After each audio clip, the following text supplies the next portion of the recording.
Баршаңызға қайырлы күн, достар. Бүгін сіздермен жасалу жолы оңай және бірден дастарханда жоқ боп желініп кететін салат дайындаймыз. Толық рецепт видеоның астында болады. Алдымен бір картошканы алып, аршып, тазалап, ұзынша етіп теркадан өткізіп, майға қуырып, картошка пай дайындап алдым. Одан кейін бізге бір помидор, жаңағы қуырып алған картошка пай, жұмыртқа, ұзынша етіп туралған капуста, тұздалған 2 қияр керек. Ең бірінші осы помидорды ұзынша етіп турап алдым. Менде помидор үлкен болғандықтан осылай жартысын ғана турадым. Бірден тарелкамызға саламыз помидорымызды.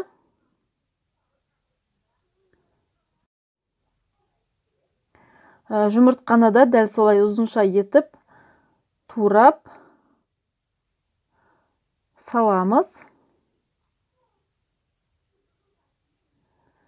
Мен капустаны алдын ала ұзынша етіп жіңішке қылып турап, үстіне тұз салып, жұмсартып қойдым.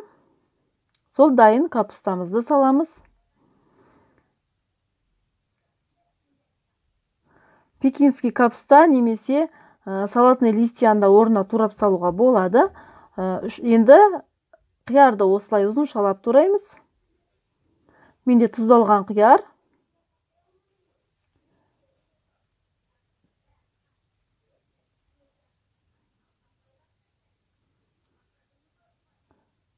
Қиярымызды саламыз. Картошка пайымызды ең соңында саламыз.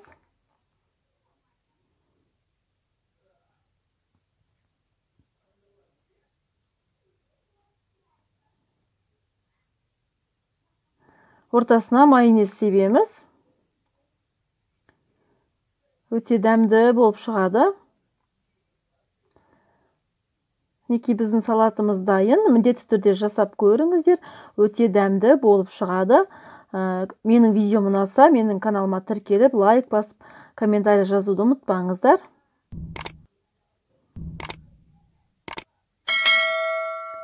Мені жоғалтып алмас үшін колокольчикті басып қойыңыздар. Сіздермен алда әлі көптеген рецепттермен бөлісемін. Назарларыңызға рахмет.